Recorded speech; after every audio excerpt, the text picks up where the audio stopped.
You're listening to the Classic Gamers Guild podcast. This makes my nipples hard.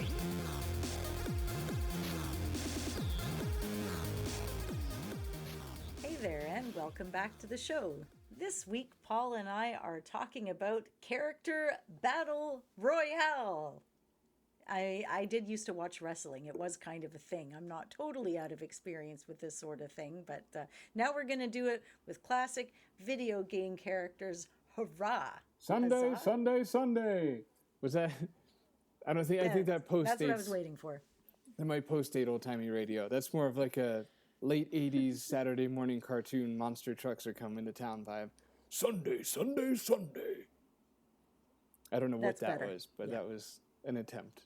So an attempt was. That was that guy on the commercial, who was the guy that was telling you to go there and watch the races. It was perfect. Come watch cars get run over by a bigger car on Sunday. That was pretty exciting at the time. Everybody listening knows. I don't know why, but we'd like to see. They do. I remember Gravedigger. My kid got like a Hot Wheels version of Gravedigger, and you'd make this car out of foil and you'd push it onto another car so it would look all 3D. Right. And then you'd race the big car on and it would roll over and smush all the puny cars. Do you remember Bigfoot? Bigfoot was like, he was, Yeah, no, definitely. I say he is in, it had a personality as a sentient vehicle. Bigfoot was the guy. And then there was Barefoot. Okay, this week, I'm going to tell you about this week's episode, not looking back, but instead looking forward. In case you heard a clear editing point there, it's not because I just cut something out that had to do with last week's episode at all. No, in stuff and things. So, do you think I described it? Do you think people are on board here? Do we know what's going on? We feeling good about this? This week. This fucking week. This fucking week.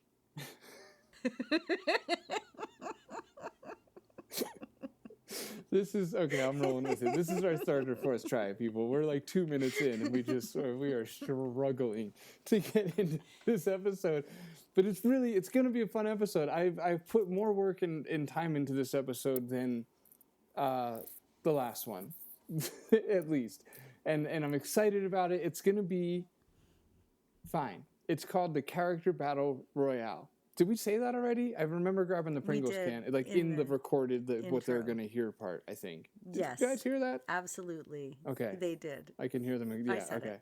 Fantastic. So, Sunday, yada, yada, yada, Bigfoots. Yeah, that's right. We do went through. Okay, so that brings us to... No, they didn't get the We're still struggling to say something new here. We killed that part. It's like our fourth take. Part. We've recorded about 23 minutes of which you guys have heard 3 so far. And I still can't just tell you what's going on. Look, listen, here's the deal. No. Character Battle Royale. Let's just start doing it. Fuck it. We're doing it live. We've got so many of these that we can throw one away for example's sake. That's what we'll do. Okay. So it's going to be like little death matches, right? Puzzle solving, because now I don't have confidence in what we've said that's recorded and what we've just said that's thrown away. All right. Round 1. You guys will catch on quick. You're a bright bunch. Larry Laffer versus Bernard Bernoulli. Doesn't matter, is what it doesn't. You know what it doesn't matter? Okay. Larry versus Bernard. Who escapes a sticky situation better? Anna, don't go too hard on the word sticky in there. I just realized what I'd done earlier. I shouldn't have used sticky with a Larry thing.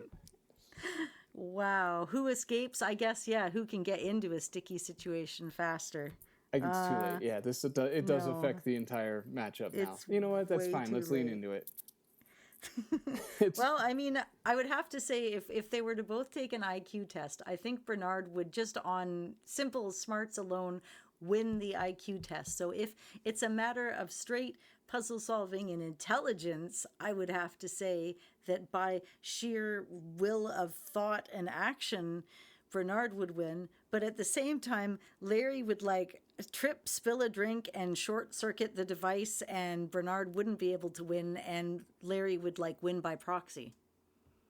What's incredible is how much the word sticky actually matters now, because if it's not for the implications of the sticky part of this, then Bernard is it's not even a competition. Bernard is clearly better at getting out of a tricky situation just based on his intelligence alone.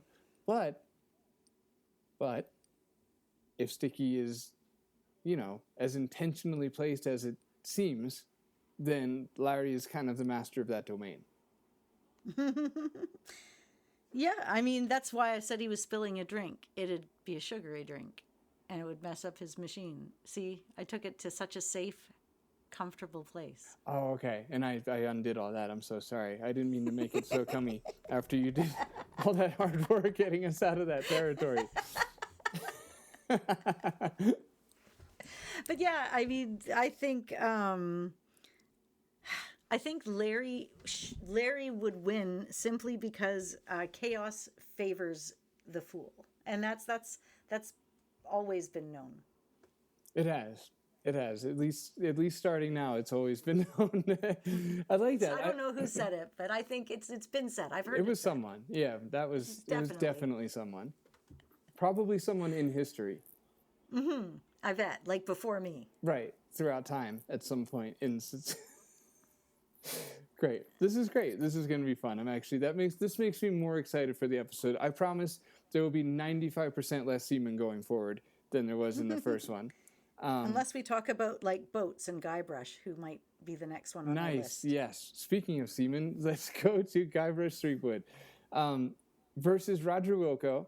And this is a two-parter because I love these two facing off against each other. So I wanted to shoehorn in two little battles between them. So Guybrush Threepwood versus Roger.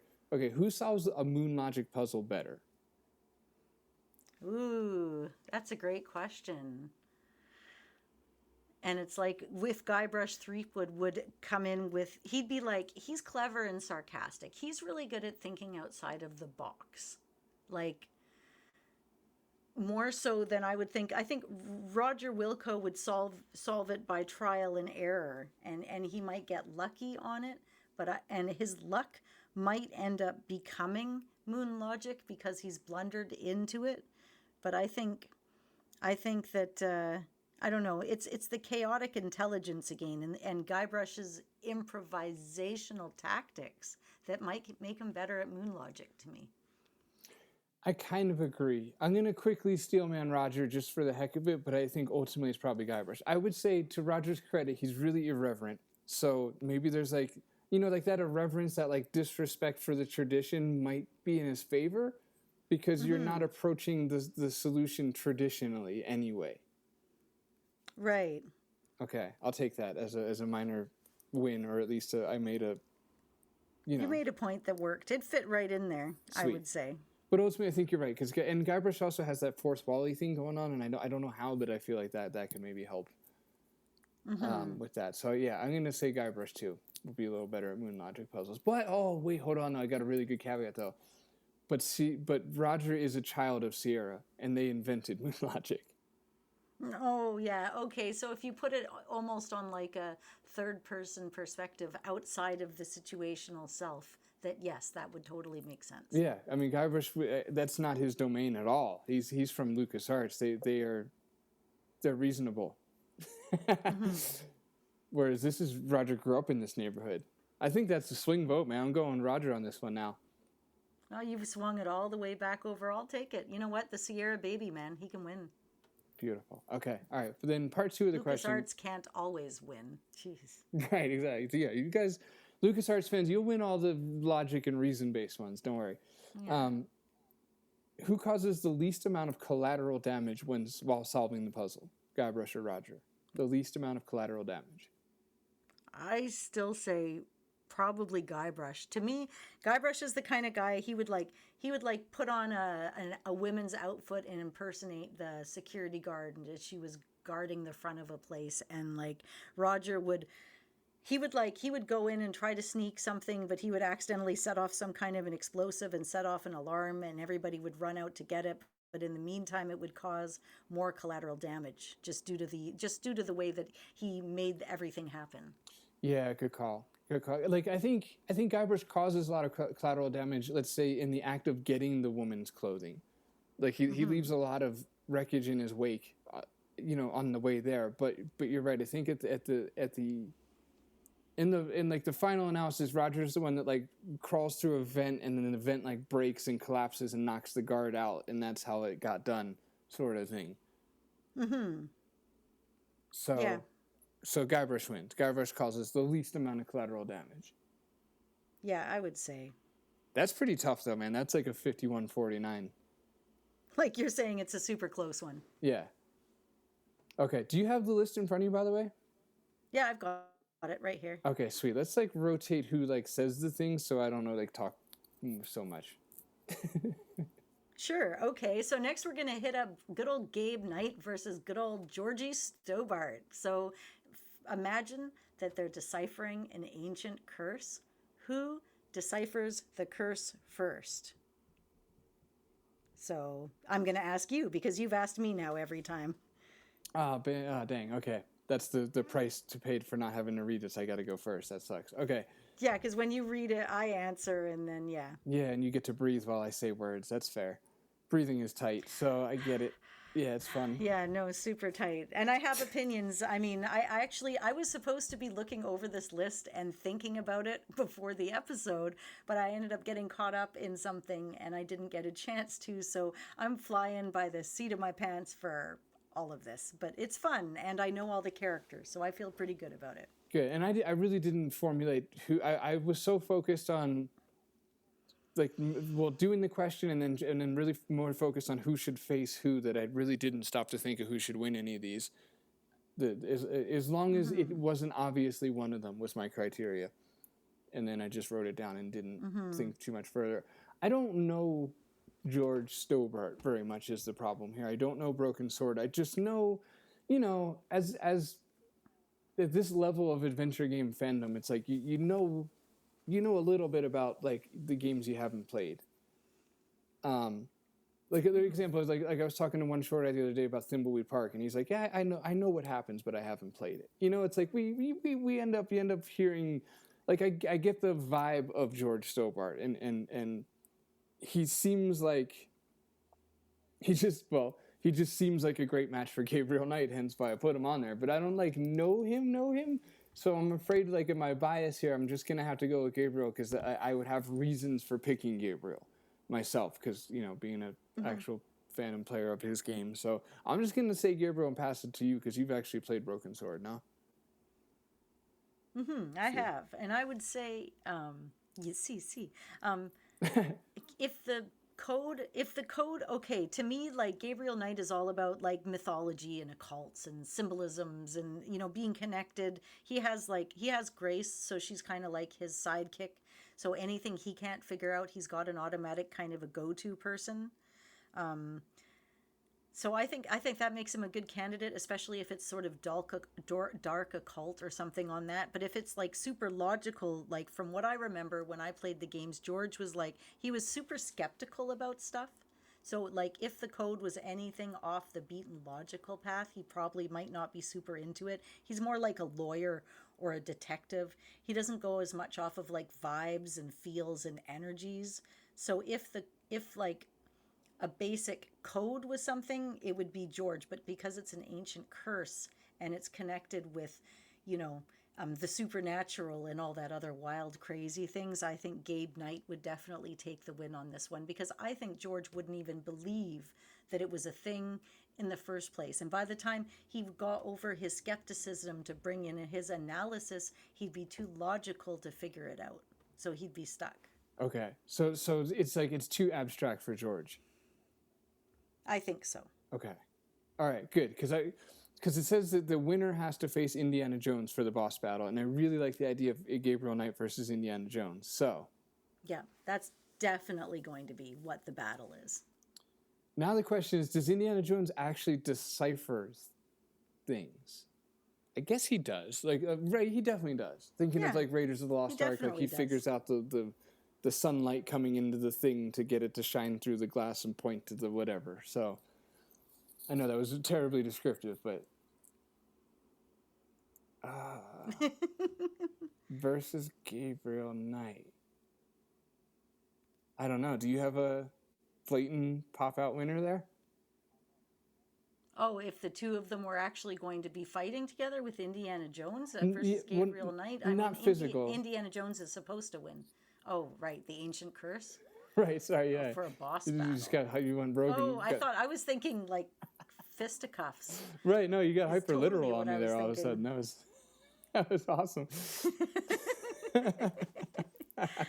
But yeah, I mean, versus Indiana Jones, I don't know. Again, if it's connected with the spiritual and it's an ancient curse and things, they both have such great experience in it. But I've seen Indiana Jones more times, so I know a little bit more about his problem-solving abilities Right. than Gabriel Knight's abilities. And Gabriel Knight isn't really a decipherer of ancient curses first and then, you know, something spiritual second. He's something spiritual first. And I think like Indiana Jones was practically built for curses, ancient curses, so it might be him. I don't know. I was gonna say Indiana, but now I'm thinking of Gabriel Knight too, and I think there's a lot of like, you know, ancient curse deciphering going on there. I'm gonna go with Gabriel Knight. I just noticed the how many things are on this list, and I'm like, we can just say a name and go to the next one. There's plenty of. This isn't one of those episodes where we got to milk anything. We've got a lot if we need it.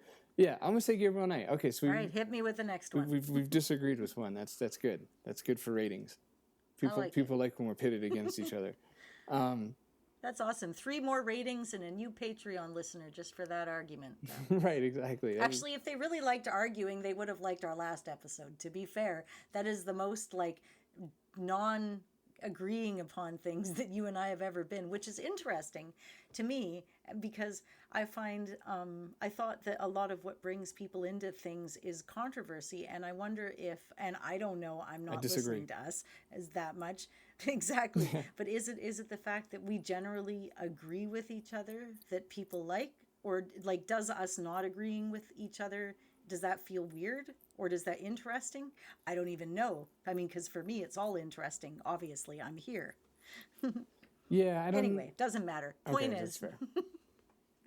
yeah, I would have gone down that road, but that's. I'm gonna say, I know, no, they don't want us to. I'm sure. Bob and Threadbare versus Zach McCracken.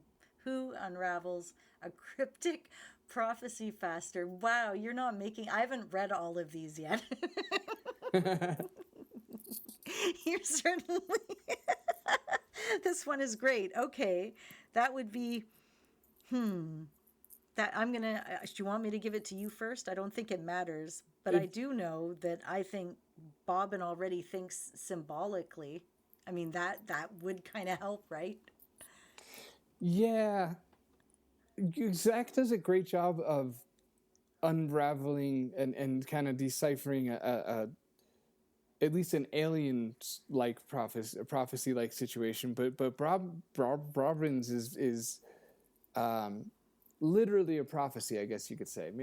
Maybe. I'm reeling that back in. It literally is a strong word in this sense. I'm pretty sure it is a direct prophecy. I don't know. I can't recall it all in an instant to confirm that. But yeah, I mean, what Bobbin's doing is essentially, at least, figuring out. I don't know if it's a prophecy now. I'm still going with Bobbin now. You're going with Bobbin? I think Bobbin I'd go for. He'd hum some kind of a draft and be like, oh yeah, it's about like transformation and life and death and I've got this all figured out. And like Zach would be like, I don't know, he'd go to like 4 different places that had nothing to do with it. He'd have an argument with 3 random characters and then he would totally figure it out 6 hours later than Bobbin did. It's funny because I didn't know Bobbin smoked so much weed until you just quoted him back there. Yeah, man, I'll just like wave this wand around, man. Need a little G chord, make it happier sounding. Didn't you see him in the Cheech and Chong movie? Oh man, he was so high. Yeah, well. So were you swinging to the Zach end there? I guess no, I don't. I'm gonna say it's gonna be Bobbin. Bobbin's gonna figure it out first, and Zach's gonna figure it out, but it's too late. Okay, that's a great answer. I'm happy with that. Right. That'll work. We'll both take right, because it does say in the question faster. So, I mean, that would be the spirit of it. They both can. Who does it faster? It's Bobbin, because he's got magic, and Zach has, rag mags.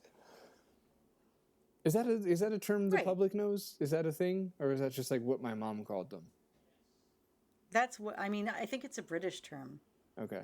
I mean, like, national, I know you know, Anna, but I mean, like, National Enquirer and whatever Bat Boy was on, or maybe more helpful to the actual, what was in Zach News. McCracken, for example. Okay, next one. Grace Nakamura versus Laura Bow. Who figures out a supernatural mystery faster? This is Grace. Right. So, I mean, I'd be jumping to Grace pretty quickly because I think Laura Bow doesn't really believe in anything mystical. I think she would try to find a human element everywhere she looks, and she'd be so busy trying to find the real cause that she'd miss what's actually happening. Damn, that's a great point. Right. Grace has seen some shit, so she's willing to believe.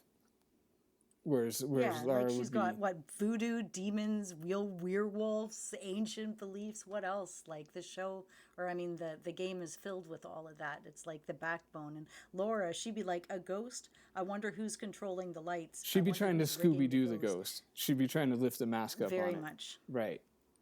Yeah. The only caveat I'll throw into am. this, because I really like your answer, but the only thing I'll throw out there is I think Laura Bow is actually an investigator, and Grace kind of isn't. She's thrown into situations to where she has to be, and she's pretty competent at it and things like that, but like Laura is like the actual professional here. Yeah, that's true. But I mean, supernatural is not her wheelhouse. If she wheelhouse. could get beyond herself. Yeah, if she could get outside of herself. Maybe. Yeah, I'm gonna stick with Grace. Your point is the strongest. Yeah. Okay. Am I supposed to read the next one? Okay, so Yeah. Boston Low, because The Dig, you guys, we did an episode on The Dig with Daniel Albu. It was awesome. You need to listen to it. It got really into things. Versus Indiana Jones. So let's say, Paul, you need an alien artifact deciphered. Who are you going to call? What an interesting question I haven't heard of before or wrote earlier. I would say... first of all, this is kind of a recycled question from earlier, past me, getting a little lazy already. What the hell? Didn't I ask this question already? Yeah, I kind of did. When we did Gabriel Knight versus George, it says who deciphers... All right, you know what? Why am I calling myself out here? Let's just play ball. Okay, slightly repackaged version of an earlier question. I would say that... Well, that's Boston, dang. Go ahead, say words. I just wasn't sure if you were stuck. I was trying to rescue you. I was, yeah, thank you. Well, because this is a good one, right? Because Boston, he's actually been to an alien planet, and he has actually deciphered alien artifacts, with the wands, with the gems and all that. Whereas Indiana Jones... He's deciphered artifacts, but not really alien ones, unless you want to include Crystal Skull, which nobody wants to include that. That's funny. Indiana Jones to me is like mythology and history. Like that's kind of his wheelhouse. But if you're going to talk about like mechanical, logical aliens sort of things, that's more of like a Boston Low thing, because you're going to get, those are two completely different mindsets. One's going to be trained by NASA, and the other one's going to be trained by life. Whoa. Very cool. Yeah, that's perfect. Boston was there. He was on an alien planet deciphering things. I don't know what else you would want on the resume. So he's done energy pattern things. He did mechanical behaviors. He's done like all of those really intricate things when Indiana Jones has a whip, right?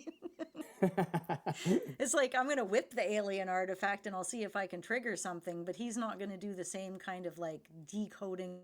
Like Indiana Jones has people for that.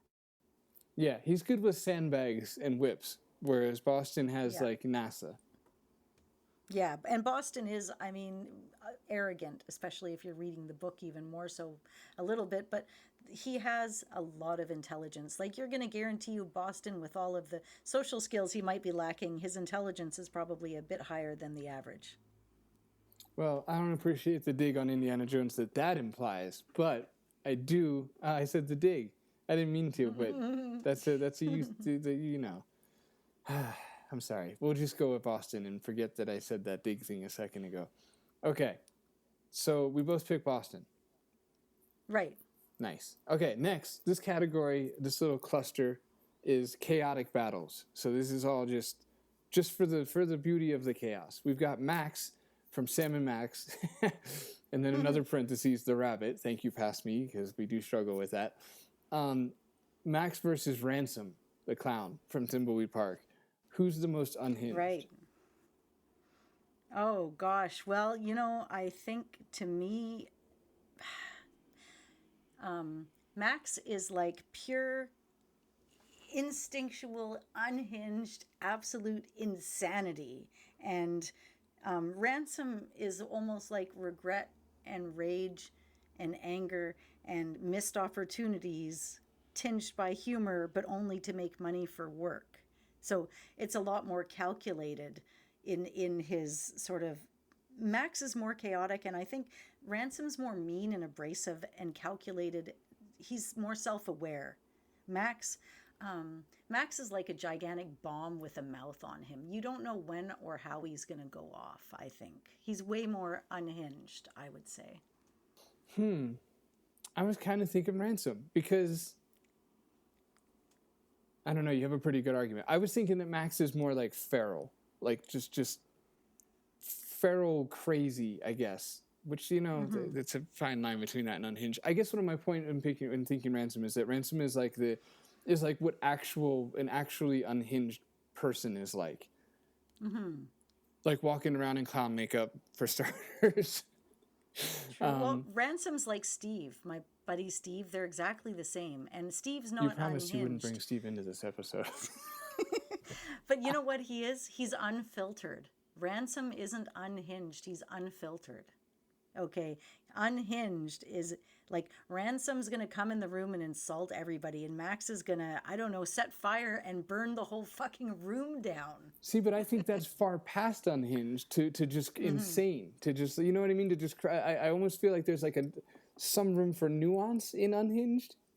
Is this too much like our last episode? It might be getting there. It might be getting to that point. Okay. I don't want Unhinged is like lost emotions, I guess. Right? Like you have no ability. But like insane is literally you're delusional. If you're thinking on a medical term, like from in the hospitals. Okay, let's do this. Let's call it a draw. We're going to say that Max is probably the most unhinged. Ransom is the most lifelike unhinged. Good. We'll take it. Okay. All right. Dolores versus Guybrush Threepwood. Who breaks reality harder? And now Dolores is from Thimbleweed Park. Right, thank you. Definitely Dolores. Why? I mean, she just absolutely destroys reality. Whereas Guybrush just kind of chips away at the fourth wall.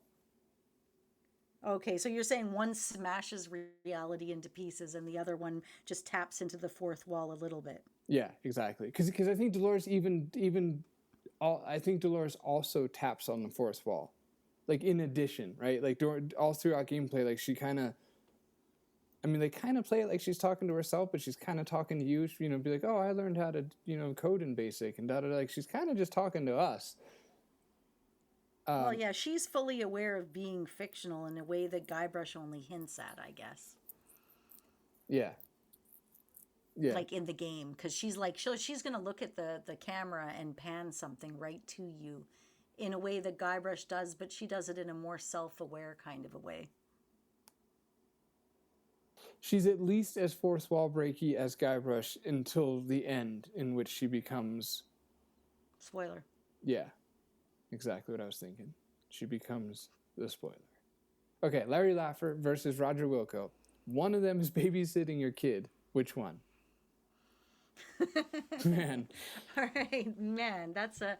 Okay, so if Larry's babysitting your kid, when you get home, he's probably got a girl over and, you know, he's busy trying to do stuff with her while the kid's maybe not even put to bed, but maybe he put the kid to bed right away. Like, I don't know if I sense maternal instincts. Like when Uncle Larry comes over, is he there to play with the kid, or is he there to hit on Aunt Ida?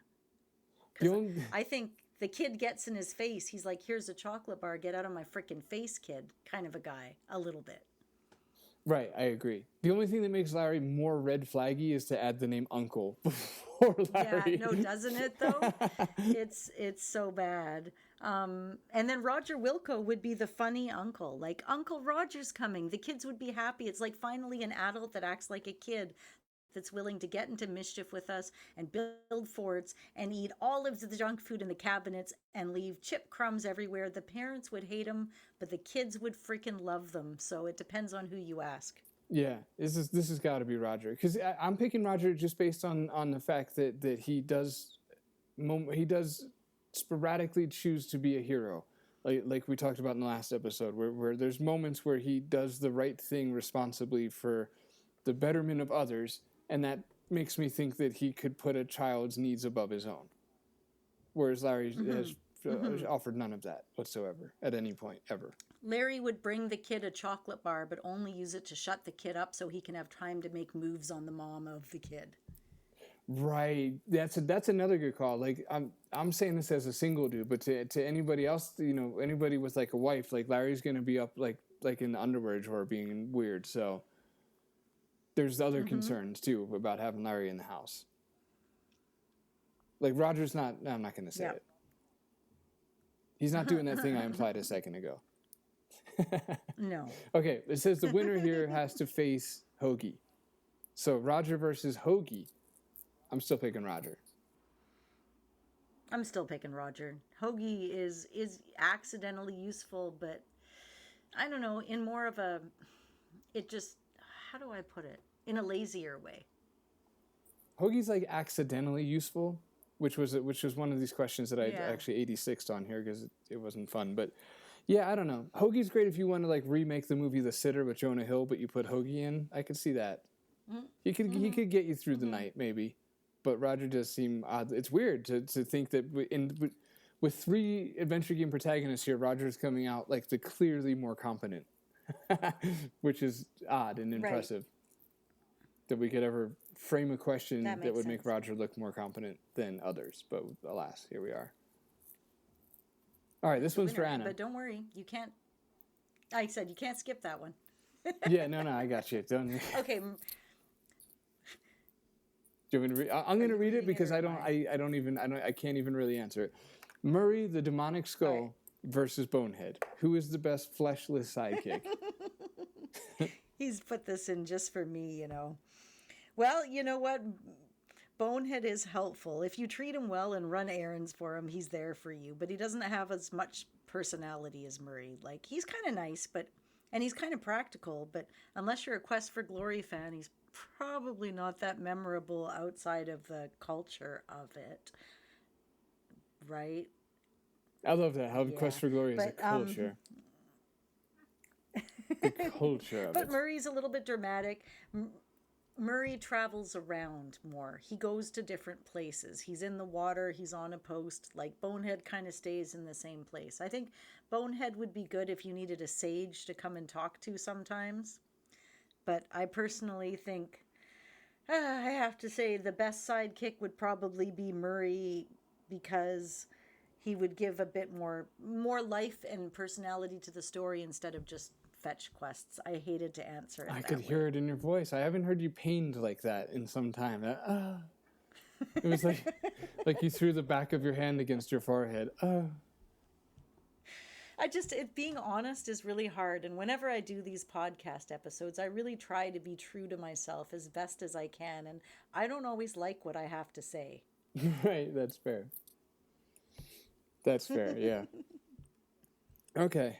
All right, so let's move to Sam versus Freddy Farkas. Who charms an NPC faster? Okay, this little cluster is called the Charisma Off. We're having a charismatic matchup. There's a heading. Sam versus Freddy, who's more who charms an NPC faster? Or just more efficiently? It's a cute question.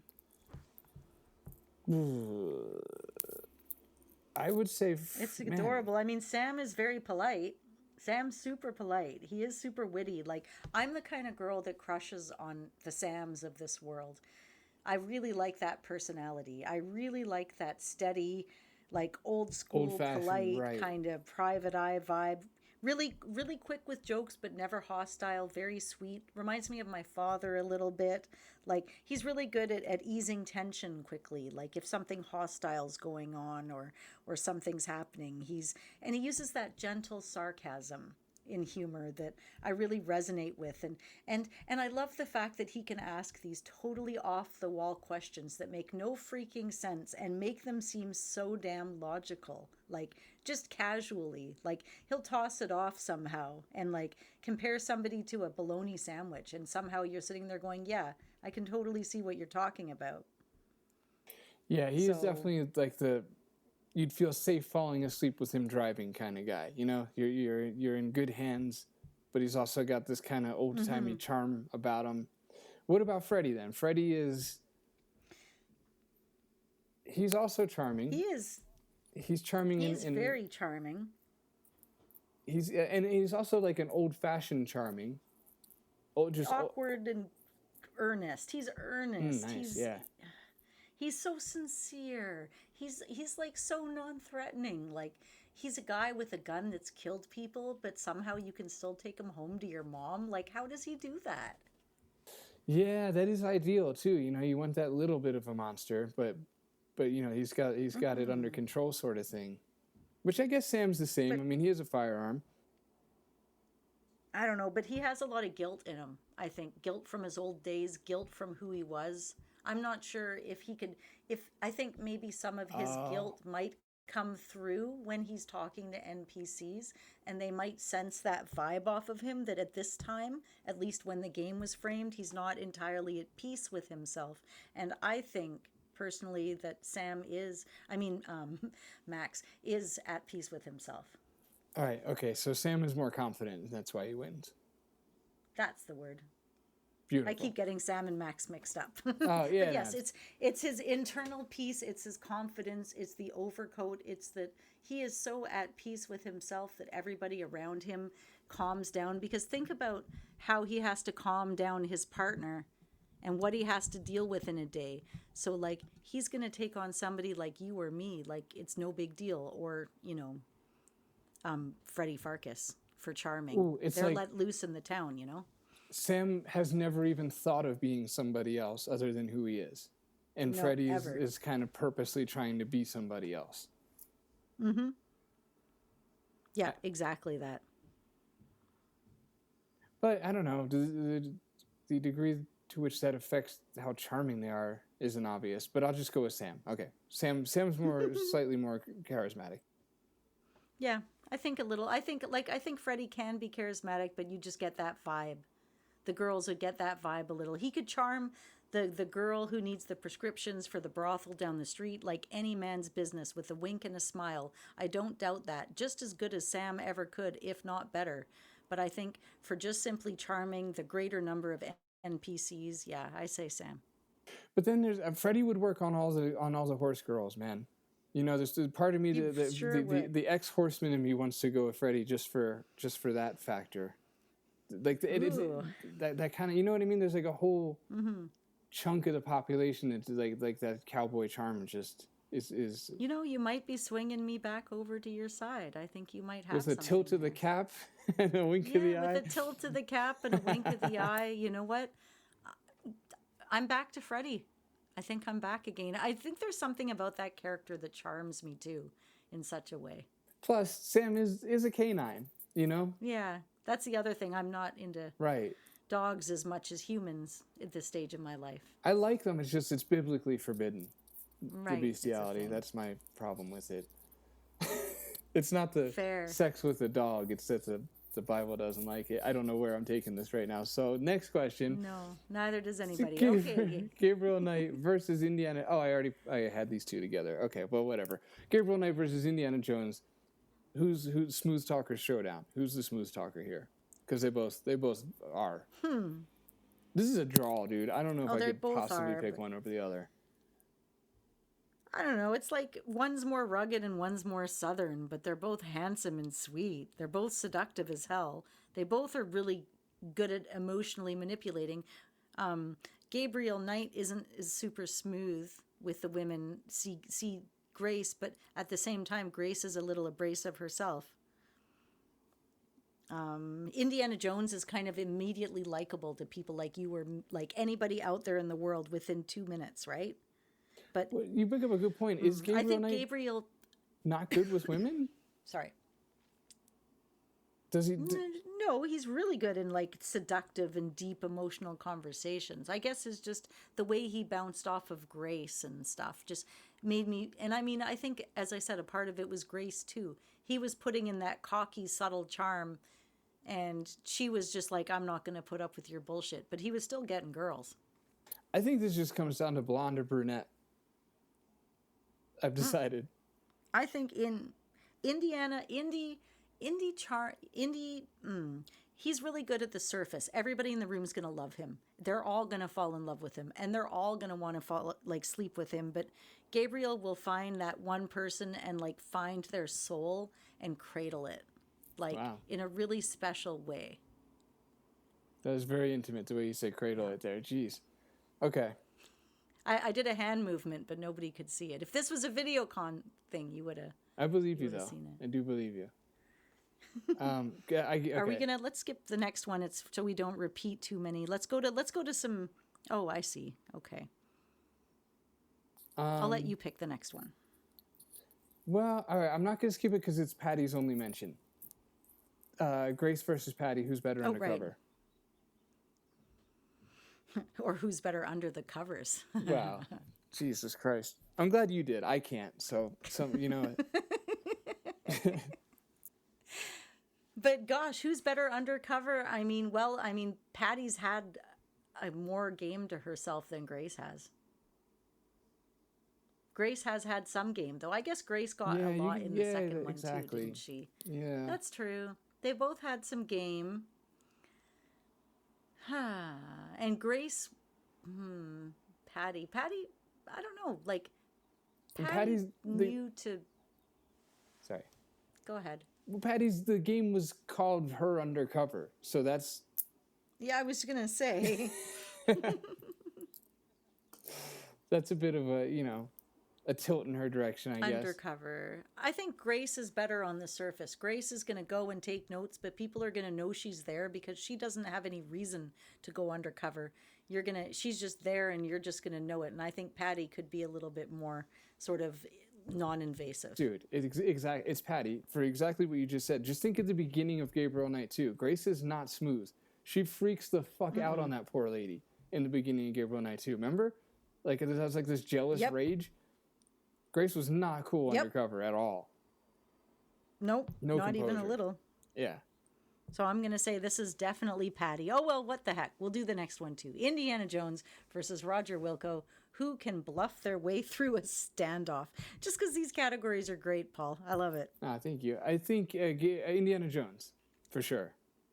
I feel like he's like the bluff master, man. I feel like that's like one of his like things is bluffing through a situation. He'd do really well at a game of bullshit. Like he would. Is that a game? If him and Roger Wilco, it is. Have you ever played bullshit? No, I haven't. You actually literally bluff what you have in your hand and you lie to the people you're playing with to get them to do certain things so that you can win. And you have to be good at lying to play the game. It's actually one of my favorite card games. I love playing that one. I had no idea. It sounded like such a rough metaphor. He could bluff his way through bullshit. Yeah, no, it's super. You know, Roger Wilco, I would think would be a bit of a desperate liar, a clumsy liar. Nice. Like he would lie in the minute. He would bluff through a situation. People might underestimate him, but I think his lies would not hold up to like more than a little bit of research. Like he wouldn't be able to put the background into it to bluff their way through the standoff. Like it would be a weak a weak lie. He's not as confident. I think Indy is a little bit more direct and authoritative, and not only would people believe him, but they would believe him so much that they wouldn't even bother to verify it. Right. Yep, I'm sold. Yeah. All right, survival battles. This is it's gonna get a little more violent here. So we got Sonny Bonds versus Sam the Rabbit. Who survives a zombie outbreak for longer? Wow. Okay, that's a little bit of a different one. They're both Sonny police Bonds, officers. They both have guns. It's not the rabbit. Sorry, I said the rabbit earlier. It's not fucking man. We do really. No, it is not the. It's not the rabbit. The dog. Anyways, they're both trained. They're both police officers. They both have dealt with some freaking crazy situations. I don't think zombies would faze either of them really that much. But I think Sonny Bonds follows rules really, really rigidly. Ooh, and that's a great call. Sam is not tactical at all. He's not disciplined in any kind of survival skills. I think Sonny would survive longer. He would use the book and the rules and the systematic resources. Right. But just in factuality, I think if it was like a comedy world where it was like, those comedy zombie movies like Shaun of the Dead or something, in that world, I think Sam would survive longer though. And Sonny would just be killed by his own politics. Right, man. Yeah, you've owned this question. Well done. I agree on all accounts. Because you're right. For like a scary zombie one, the survivors of those films are always the ones that are like strict protocol. They don't break routine. Like they always do things the exact same way. Rigid protocol. Mm-hmm. And then for the jokey ones, you got to be a little jokey. So there's that. Yep. I like the way you said it all better, but I agree. Okay, next. You read the next one. Okay, Laura Bow versus, is that the one we're on? Yes, Laura Bow. No, we're Roger Wilco. Roger Wilco versus Zach McCracken. Who survives stranded in space? I almost missed that one. That's interesting. I was going to let you miss it because there's a lot of Roger in this, but we love Roger, so. One works for a tabloid and one is actually a space janitor. Like it should be Roger, but. It should be Roger because Zach reports about space, but I don't know. There's He's no got reason some to believe experience that either with of them would survive I don't stranded. know. Zach does have experience with alien tech. I mean, hence the name of the game, right? Yeah, exactly. But he's okay. Let's hone in on the word stranded, because they've both been to space and survived it. Right. I mean, Roger kind of lives in space to a degree, but. I think Roger would still stay alive longer. He would find a way to patch oxygen leaks and he'd use a sock to make the ship somehow or wherever he was, make it so that it could run again. I don't know. I think Roger definitely wins. Roger duct tapes the ship together and Zach, I don't know, somebody writes a nice obituary about him. Yeah. Nice. Yeah, it's got to be Roger. He's got the experience. Okay. Laura Bow versus Rosella. Who survives a cursed haunted mansion for longer? Well, I mean, Rosella does have a little bit of experience with haunted mansions. She does. But Laura was in a mansion with a killer. Mm-hmm. Who you might say was haunted by his own demons. That is very, very poetic. How beautiful. But there was still nothing supernatural happening. Like, would Laura have been able to figure out that it was even ghosts, or would she have spent so long trying to figure out who was making the haunted stuff happen in the house that she never helps anybody that lives there?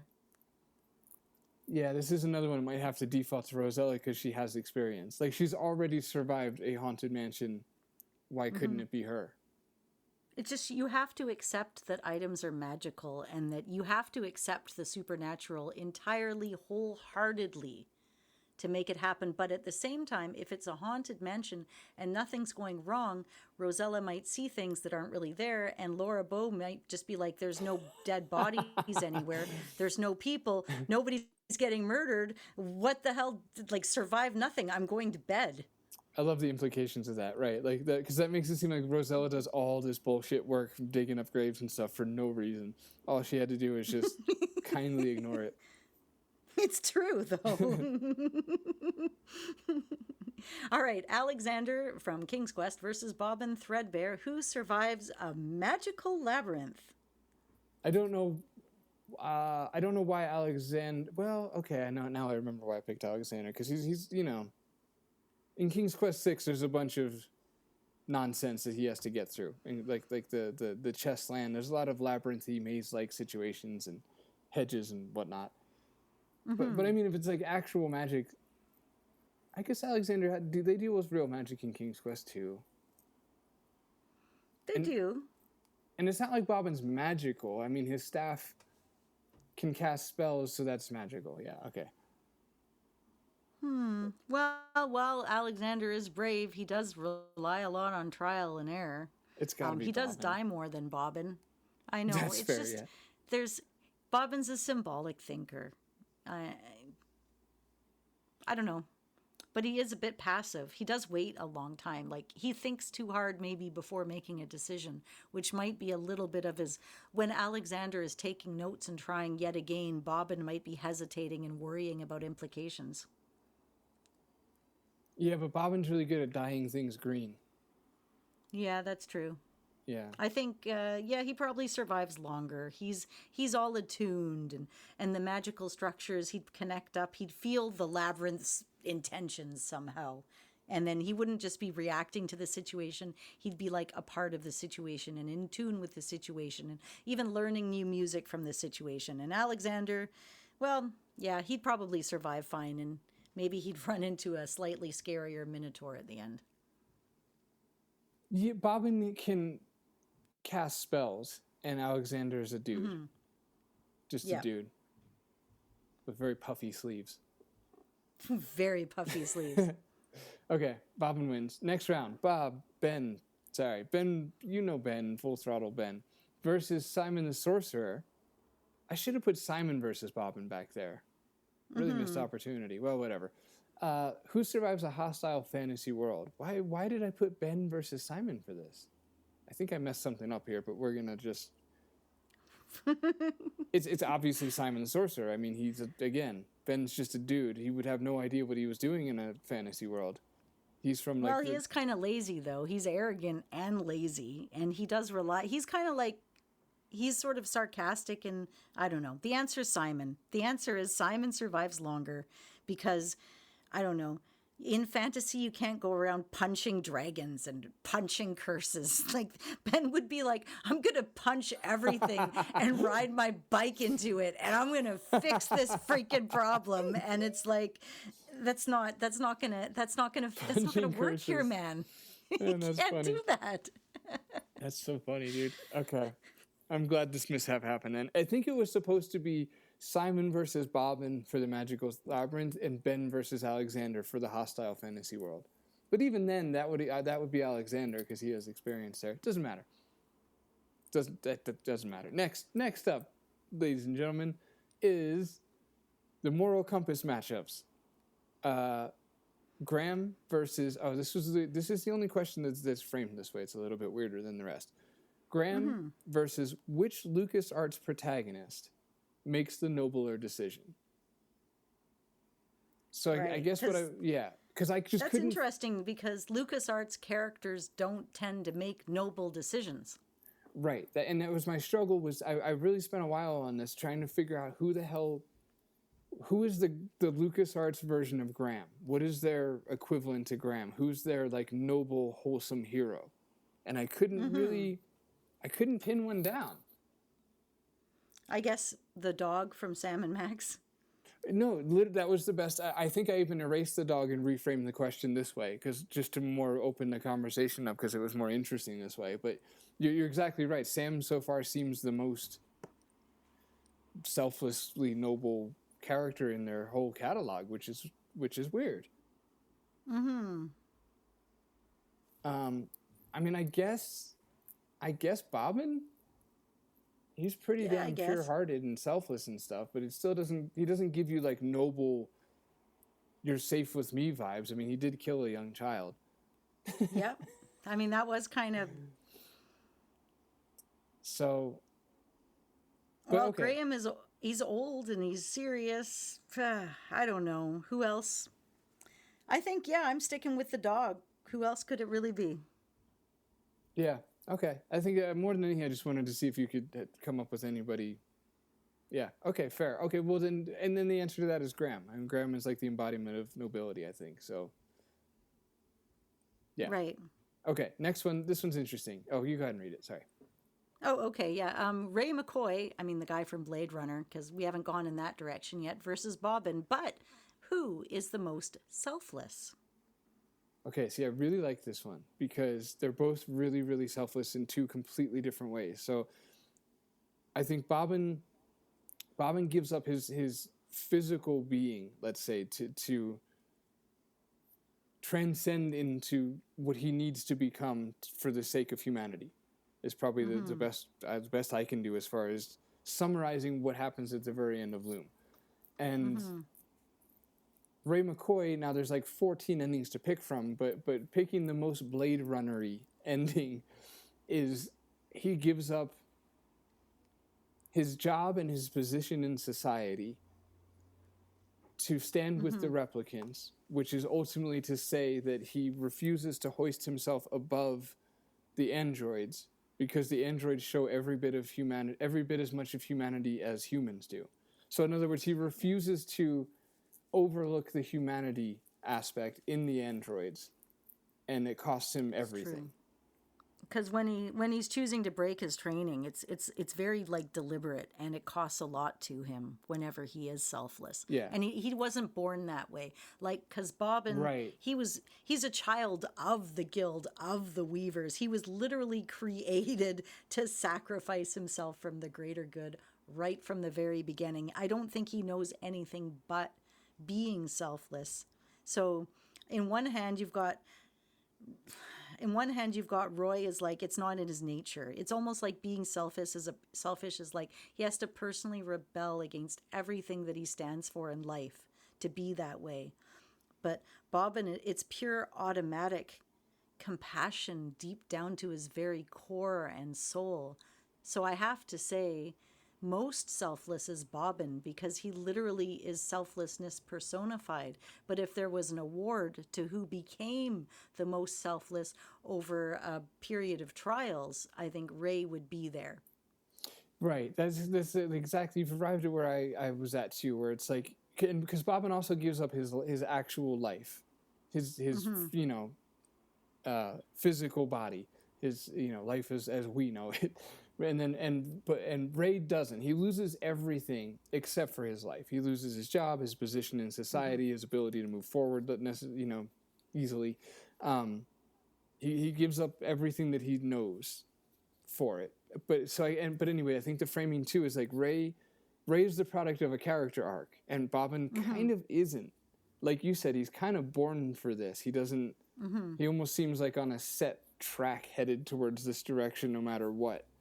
And there's something almost more compelling about it on the Ray side of things because he goes against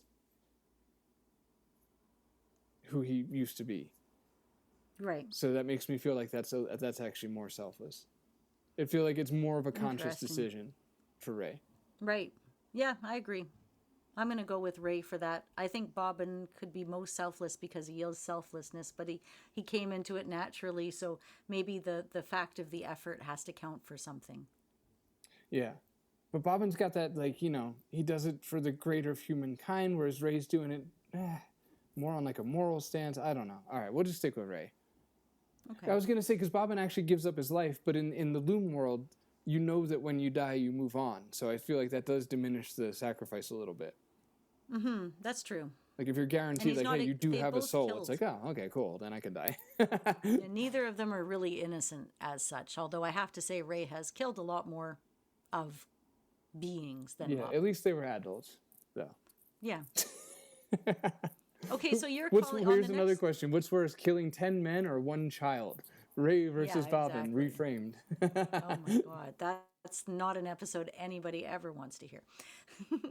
So Sam versus Boston Low, you're saying that one of them could potentially be LucasArts' King Graham, and I was looking at that question just now and thinking Boston might actually make a good King Graham. Yeah. I think he actually could. I think he could because he's so serious and he's already feeling burdened. He's already the burdened leader. Like, and he's got that sexy gray strike above his ear. His ears. Streak. Yeah. Strike. Whatever.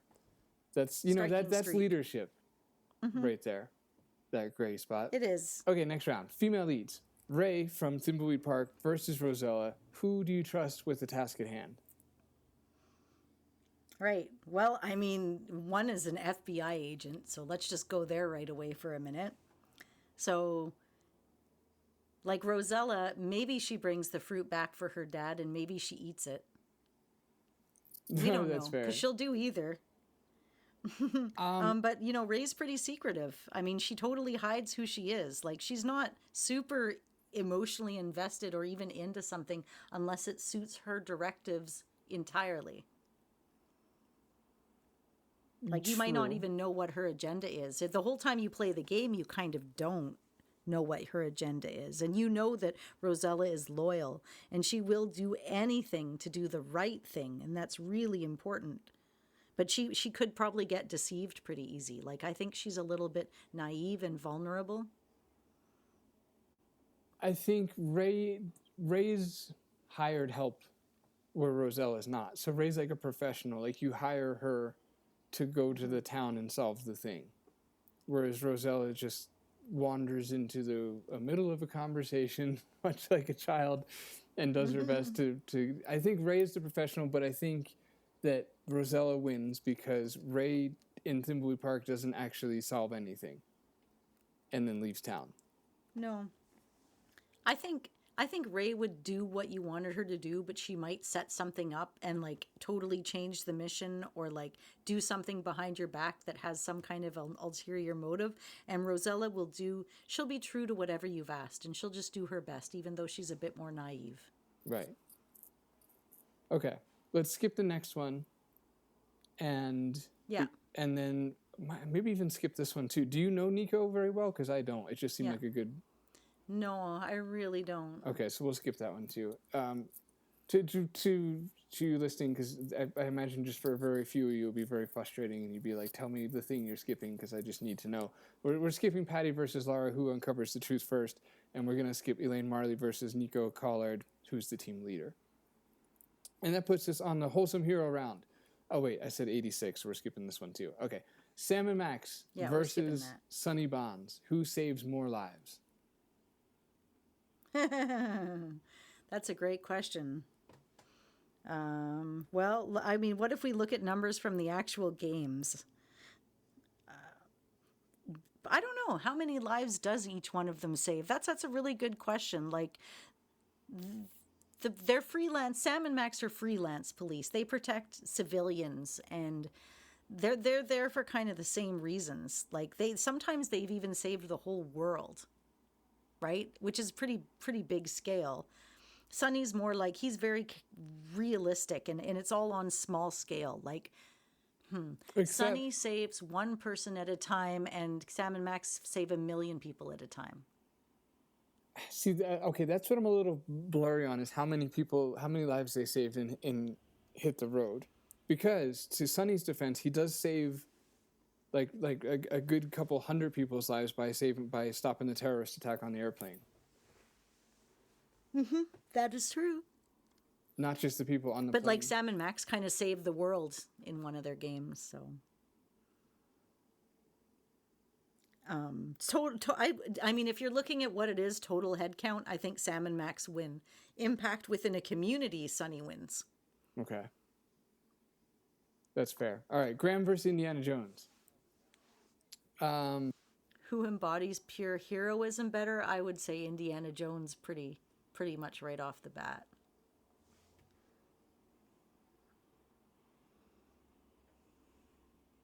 I don't think it's obvious. Right. You think there's more? Do you think there's more depth to this? Yeah, I mean, let's just leave it because we've used both of these characters a lot already. But yeah, I certainly don't think it's obvious. I think Graham is pretty Superman-y as far as storytelling is concerned. You know, like very like pure, wholesome, Like the mythical. Right, like, you know, very. But who dies more? Look at LucasArts. I mean, look at Sierra. I mean, Graham definitely dies more. But Indiana Jones like sleeps with women on the side of the journey and stuff too. You know, and like he has like his own little like. I guess maybe I'm almost framing it as like a family-friendly sort of vibe too, just like that purity. Oh well, yeah. Then Graham for sure. But that's not necessarily the question, though. In your defense, it does say embodies pure heroism. Well, whatever. Next up, Villainous Showdown. Okay, you read this one. Okay, Villainous Showdown. LeChuck versus Vohal. So, Monkey Island versus Space Quest. Who actually murdered... One actually gets a chance to murder the other. Who got? So, yeah, I mean, this is like kind of cut the bullshit. Like, somebody's dying. Who is it? Well, Sludge is already sick. Like, he's literally attached to life support. Like, LeChuck is a zombie that has teleportation, and he can do all, like, he can transform himself, but he's not like super methodical, like, and Sludge plots and plots and plots and plots. But I say LeChuck totally does. Because, I mean, Vohal can do all the planning he wants to prevent you from getting to him. But if you physically reach him, you will win because he is physically helpless. What is he going to do? Yeah, that's a good point. I don't know if it counts then if Vohal has LeChuck murdered or not. Okay, here's my thinking is that LeChuck isn't a very serious villain. And, like, I don't see LeChuck as somebody with actual blood on his hands. Whereas Vohal I could see as, like, a murderer that doesn't, like, a ruthless will kill you. Doesn't really fuck around. Whereas LeChuck is more, like, theatrical. Right, I would say. Yeah, I mean, if it's about smarts and plotting and planning and not the two of them in a room physically ready to face each other in murder, then... Yeah, then it could be Vohal. But if they're literally in the room and they're face-to-face with each other, then, yeah, I don't think Vohal's going to do so good in his condition. Right, he does get killed by a tiny Roger. Yeah. Okay, that's fair. How are you going to do the next one? You don't really know much about Adrian Ripburger. I do. Cause you didn't even know, do you? Full Throttle, yeah. Yeah, you know Full Throttle? Yeah, I've played it several times. Oh, okay. I forgot that about you. That's why you keep bringing up that game. Okay. I have. I played it a few times with Strum because yeah. But, okay. Well, Adrian, he's a corporate villain, right? If you played the game, he's like the CEO of, I can't remember the name of the motor company. He's all like, he was an executive guy, so he's like, he has money in hitmen. He has a team of. He has people setting traps, but I think as far as like on the physical side of things, he's not particularly dangerous. So as long as Ripburger has his tools, his money, and his henchmen, he is definitely a very, very dangerous man on a large scale. Jesse, on the other hand, well, he's good at like violence in your face. He's super streetwise, but he's not going to be strategically making something dangerous over the long term in a broad community sense. He's going to make his own neighborhood very, very dangerous. Does Jesse Baines doesn't he have control over a gang? A community of people. Yeah, he's like a gang leader, so I think he's a smaller scale Ripburger. Like they both have like henchmen and thugs that they could send after you. If it's just the two of them in a room with like just standing there, though, Jesse is going to kill Ripburger in 2 seconds flat. But in the long game, I think Ripburger is going to... Yeah. Oh, yeah. No, he's not even... Ripburger is not even going to get blood on his shirt. He's literally going to be eating crumpets while Baines is dealt with. That's how he's going to win. Okay. Very good. I'm happy with that. Yeah, Ripburger's more dangerous because he has more resources. Jesse Baines is like a Ripburger Jr. He's like a seedier, druggy version. Ripburger is got like escape velocity from all that and found a way to do crime on a larger scale. Okay, this one's for you, Anna. Dr. Cranium versus Dr. Fred Edison. Who is the maddest? Yeah, that is a good one, and it's definitely for me. Well, I mean, Dr. Cranium is actually, he's brilliant. He's obsessed with progress and science, and he's always inventing contraptions, and he's really eccentric. But I don't think he's actually insane. I think he's super weird, but he's more like, I don't know, you'd be like, crazy Uncle Cranium is coming over again, and he's always going to bring puzzles for the kids and teach them about the science of pizza or something. And I think, like, I don't know, Dr. Edison he's a mad scientist full on. His house is literally filled with death traps. He's really, I think he's really insane, and I think he's very, very deeply broken inside. I really do. He's got a lot of hatred and animosity towards life. So I think, like, Dr. Edison is the madder. He's madder. He's as mad as a mad scientist. I think Dr. Cranium's pretty much a harmless, eccentric fuddy-duddy. So Dr. Cranium's more like Mr. Megorium, Wonder Emporium, and Dr. Fred Edison's more like Frankenstein. Yeah, or if you've ever played The Castle of Dr. Brain. I don't know if you ever have. I did when I was a kid, but I don't remember it. Yeah, he's like that. Right. Mm-hmm. Okay. Girlfriend deathmatch time. Beatrice versus Elaine Marley. Oh, yeah, okay. I was going to read it so you could answer first. Hey, girlfriend deathmatch time. Beatrice versus Elaine Marley. Who gets shit done? Yeah, they both really do. They both get shit done. They're both pretty badass. Beatrice, especially if you think of like the beginning of Space Quest 5, like she's in charge of like the fleet. They try to like shut her out from the mission. She's not having any of their bullshit. She puts like the whole room of dudes in their place and is like, I'm going. My cause matters and I'll be overseeing it. Like she doesn't take shit from anybody. And Elaine saves herself competently. So yeah, it feels like a draw. I think Beatrice is really good at bureaucracy. I think she'd be really good in an emergency, and she's super like she's gonna do things right, even if she's like, I think she's a little bit formal. I don't think she's fooled easily, and I don't think she tolerates fools easily, which is funny because she had a fun relationship with Roger. But my grandma was like that.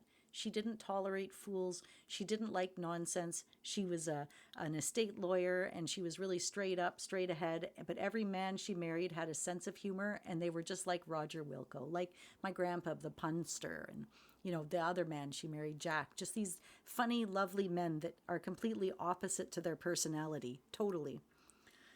So I don't know, but sometimes I think, Beatrice might get tangled up in protocols and stuff when Elaine Marley might be better at like a little bit more improvisation. Like she would adapt really well.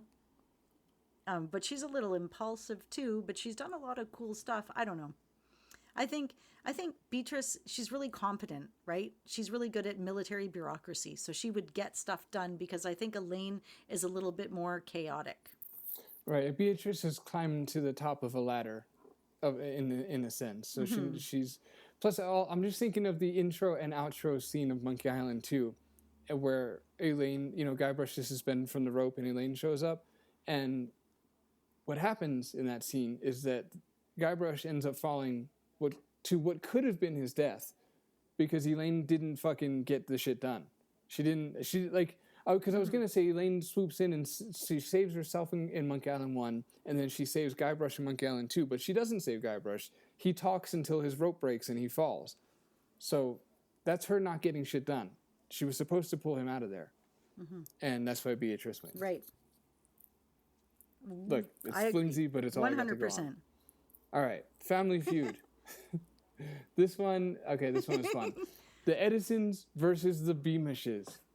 The villain is in their house. Who's got it covered? Well, I mean, the Edisons attract villains by proxy. I mean, it just kind of happens, doesn't it? Yeah. Or maybe they are the villains. Right. Sometimes. Takes one to know one sort of thing. But they're not very good at recognizing danger, I would have to say. The Beamishes are just such a typical, like, 1990s kind of like suburbanite family, mom and dad and the kids. They would, I mean, if anything dangerous happened, they would instantly be on it, I think, to protect the family. Like, I think they'd get suspicious a lot earlier, especially his mom. And she'd totally call the cops. Or like his little sister, they'd be like, this isn't right. We're gonna deal with this immediately. So I think the Beamishes are gonna get the villain out first, but I think, like, I don't know, maybe the Edisons would get confused and then, like, invite the villain over for dinner and he robs them or kills everybody. Yeah, I have a lot more faith in the Beamishes than they deserve. I'm not sure why. I just feel like they've got it under control, especially the old ghost grandpa in the closet, in the attic. Plus the Edisons, if you think about it, at least Day of the Tentacle version of the Edisons, like, people are just running amok in their home for hours, and they can't seem to do anything about it. So, yeah, Beamishes. Okay, so now it says the winner faces the Daventry royal family. So now it's the Beamishes versus the Crackers, as you uncovered last episode. Which makes sense, because when I went back in my little book and I saw that I had a picture of Graham Cracker in my signature book that Al Eufrasio had done, and I remember he just drew a little thing, and then he said, "What's Graham's real name?" And I said, "Graham Cracker." This is back in 2018. And he said, "Right, that's the right answer," and he drew the rest of Graham and the whole cracker for me. So I've known that for years. I hate it, but I can't change it. It's so weird. It's too far, you know? Can't at all. It's too far. They deserve more respect than that, is my notion. But alas, the Beamishes versus the Daventry royal family. Somebody's broke into their home. Who's got it covered? I feel like the Beamishes have, like, this McAllister vibe about them. I really do. Yeah. Yeah, I think the Beamishes still are, I mean, the royal family sticks together, but somehow there's a part of me that the Beamishes are like the family in Alf, or the family in Harry and the Hendersons. Yeah. Or, like, you know, they can get through anything in 17 minutes plus commercials. Yeah. Nice. Okay. Yeah. It should be the Daventry royal family, but we're going with the Beamishes. Yeah. Okay, next. We're almost done, people. We just got a few more. What's the next one? I Can Fix Him Villains Round. LeChuck versus Dawn from Phantasmagoria. Who is more redeemable with enough love? That's an interesting one, because, I mean, well, if both of them are technically not alive per se by the time we get into it, right? That makes it very complicated. Yeah, because, I mean, Dawn, okay, I don't know what LeChuck used to be, but Exactly. Dawn used to be a wonderful, loving husband. He Exactly. used to be, he had this, but he did have seeds of toxicity in him, because it's revealed the demon wouldn't have been able to get into him if he didn't. Yeah. It's kind of like when a person gets drunk and says something nasty, and you have to wonder to yourself, do they really feel this way, or are they just saying it because they're drunk? And it's really hard to know. But in this case, he did have some evil in him. That's I appreciate the effort there, but I think for the initial inclination, it's got to be done, because you at least see what you got a glimpse of what you'd be redeeming. Yeah, I mean, realistically, I don't think either of them is easily redeemable by love alone at all, but the Dawn would have to be just slightly more redeemable than LeChuck. Yeah, like, at least we know what's there, what was once there to redeem, where we have no idea what that might even look like with LeChuck. Yeah, because LeChuck, he doesn't even have a soul, but Dawn, he completely lost his humanity. Poor guy. Okay, let's take Dawn into the boss final round with this. It says the winner, that's right, this is quite jokey. The winner faces life itself from Leisure Suit Larry. Because I kind of determined that Larry's villain was life itself. Right, that's great. Very, very, very cool. Very meta. So now, who is more redeemable, Don or this life that we all live? Not easy. Not easy. Well, we've both done horrible things, but life itself is what it is as it presents itself, I guess. And Don isn't who he is or what he is. He became something else that wasn't even of this earth. I'm not so cynical to go against life itself. It's you know I'm going to have to say life is more redeemable to me. Yeah, it is. It's pretty wild. It's a good time. I would do it again. It's a good time. You know, once you've heard like child's laughter and stuff like that, it's like, all right, that was fun to hear. The next one's interesting because that was Alexander versus Rosella, who has more daddy issues, is funny to me because Alexander didn't really grow up with a father. He was kidnapped right from the get-go. And Rosella grew up with two loving parents who loved and protected and cared for her. So Alexander's going to have way more daddy issues than Rosella. I mean, his entire arc is about reconnecting with the family he never even got to grow up with and healing from the trauma of the wizard and finding out who he is and his place in society. Like, Rosella will love and honor her father forever, and Alexander struggles to even feel like Graham's real son. Yeah, that's the right answer. I think there's a jokey Rosella answer just because like she's daddy's little princess, which is going to be insufferable for her future boyfriends. But ultimately, Alexander's the one with actual daddy issues. Yeah, that's damn right. Okay, Bernard versus Adam from EchoQuest, or EcoQuest if Anna was to read this. Who wins the science fair? I don't even know the game. So I'm going to tell you the right answer right now, immediately, without even knowing much about EcoQuest right here. You ready for this? Okay. Okay. It's Adam because he's still in school. Bernard is the weirdo who showed up with a project for the science fair, but he doesn't go there, and he's 10 years too old. So they're just looking at him funny. Dude, wait. So you've not played EchoQuest, whatever I'm supposed to. No, I've not. I've not played any of them. No. Were you on the stream when the Greenbergs played it with us, the Hotspot crew? Yep. Okay, so I was. Okay. That's all. So I guess we were kind of all game. talking Yeah, and stuff anyway, so that's fair. Okay. Yeah, I was sort of paying attention. When they were playing it, they were very proficient at the games. Right, they were trudging ahead as we all bullshitted. This. Yeah. None of us. Yeah. Right, they were the ones paying attention, not us. That's fair. Okay, we'll have to tackle both EchoQuest games, especially both of them. They're both really fun. All right. Yeah, no, they pair really well in between Quest for Glory games for sure. Definitely, it's a nice palate cleanser after that. Yeah, I tell you, I'm so scared that I won't like them as much as I'm supposed to. That is the fear at this point with Quest for Glory. Like I can't, and I can't fake stuff with you because you can smell it. So I can. that's boy. It's okay. There's nothing I can do about that. Hopefully they will just present themselves to me, and I am in an accepting place. Phew, bit of stress around that. We got it though. It's gonna be fine. It has to be fine. Okay. You said Adam because he's still in school, and Bernard was like creepy. That's the great answer. Okay, next one. Okay, so Dave Miller from Maniac Mansion versus that handsome boy Steve Dorian from Laura Bone. Who is the most useless sidekick? I was trying to do Laura's way of saying it. Sorry, we got both angles covered now. It's perfect.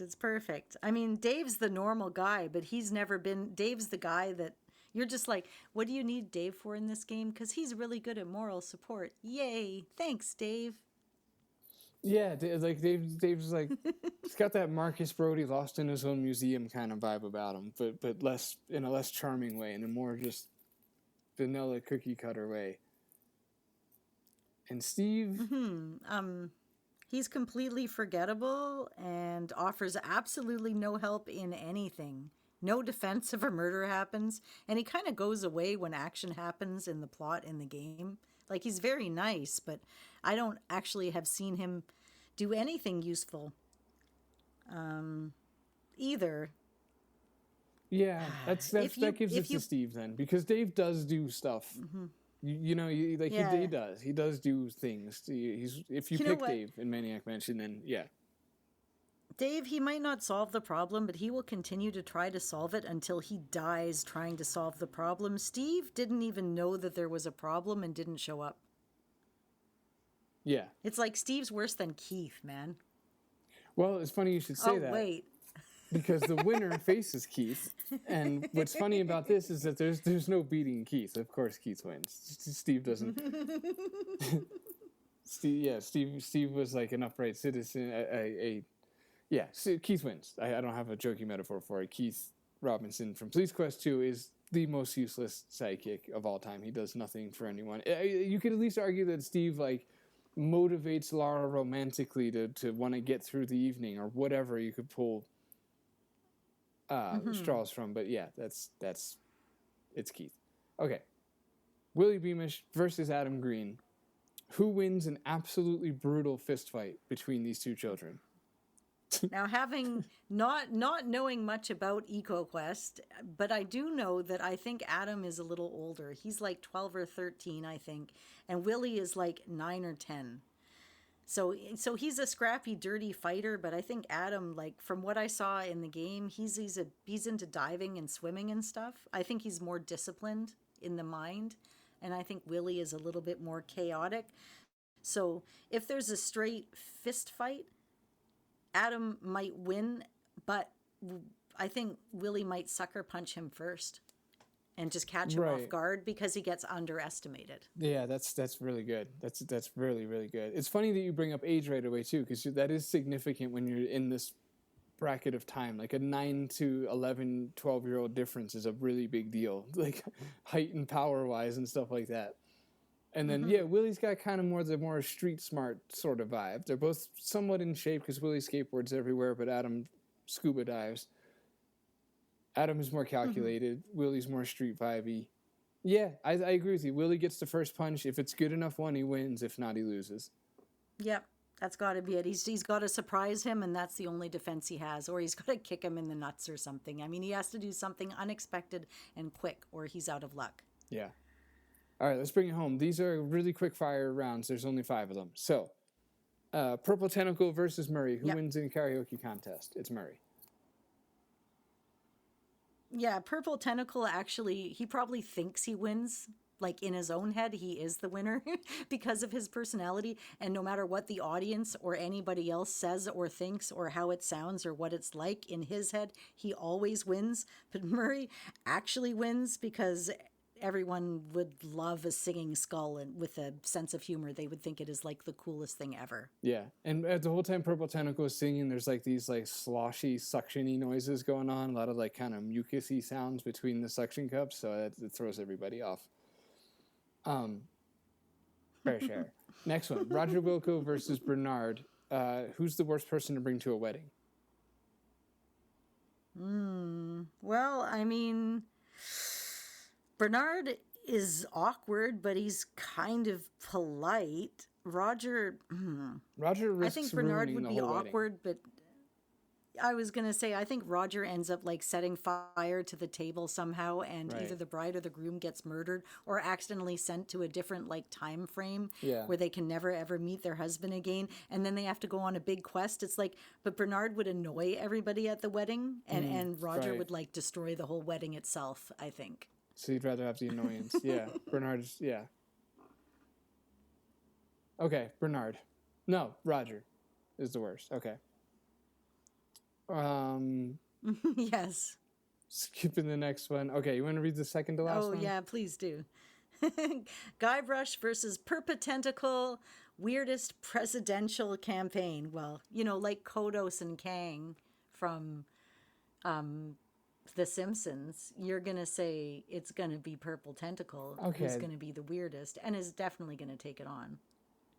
Yeah, that must have been where I was getting. I had this vague feeling of like a tentacly alien running for president. It must have been from The Simpsons. And then I put Guybrush against him just because the notion of a pirate running for president seemed kind of funny. Like, morally speaking. Like, why would they be a good president? They're pirates. They're definitely going to just steal the stuff and run. Right.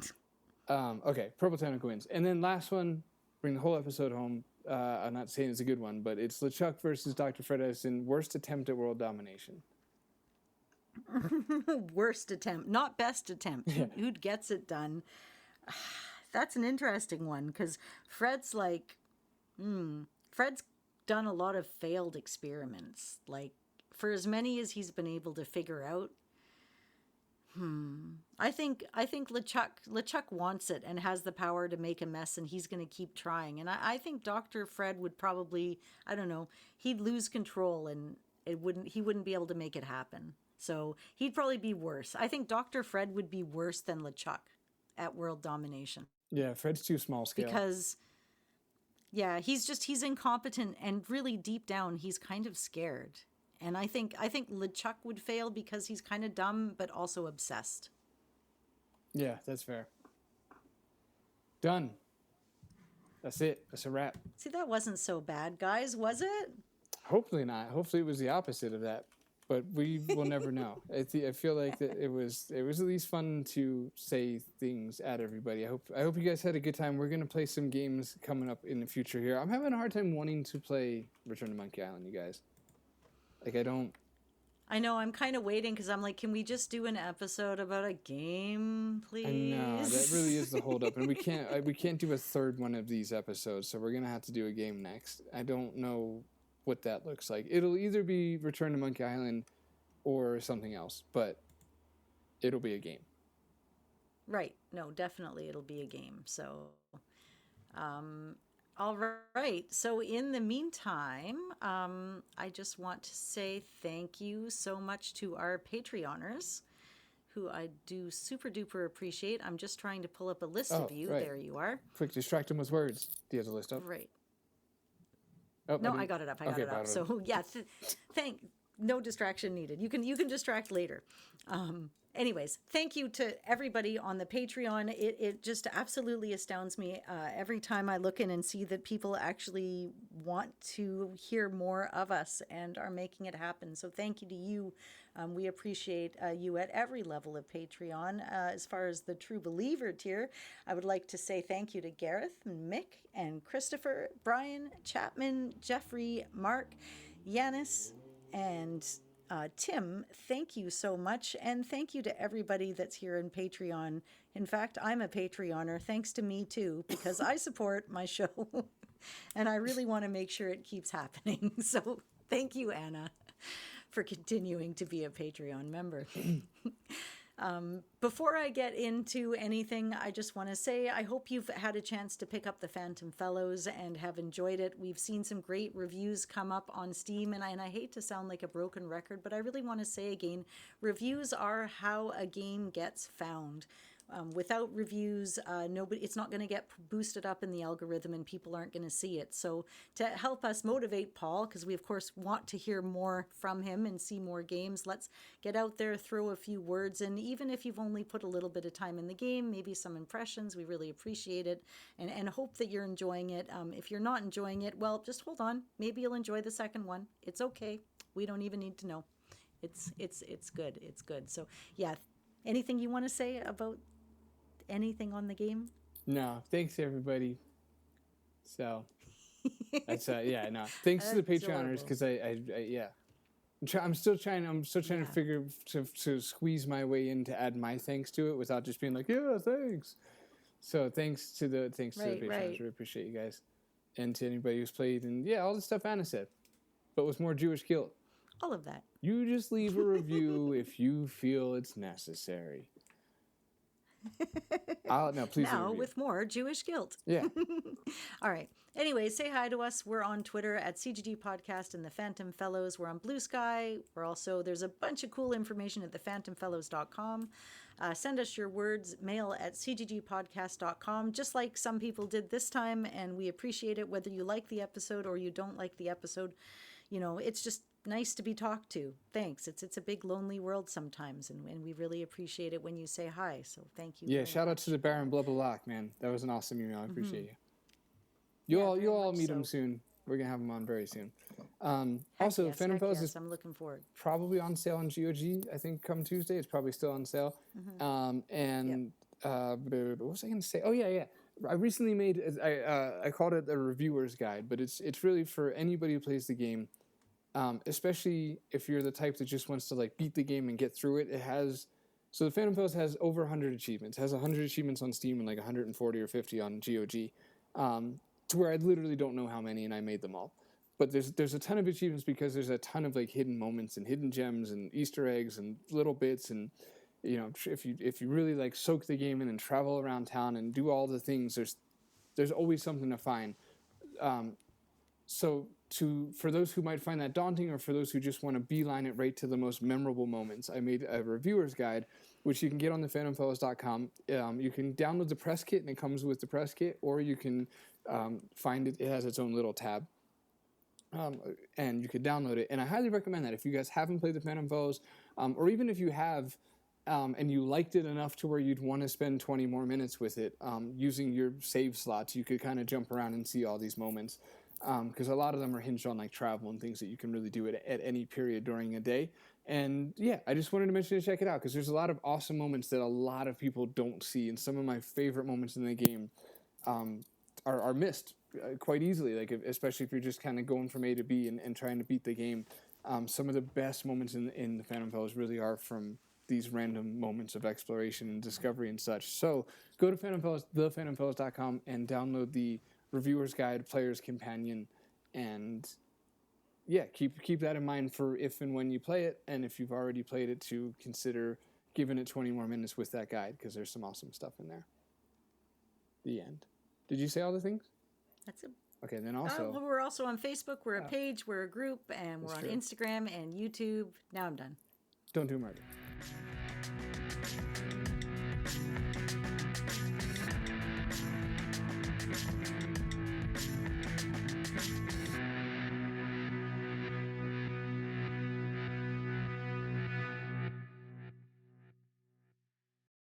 So sorry.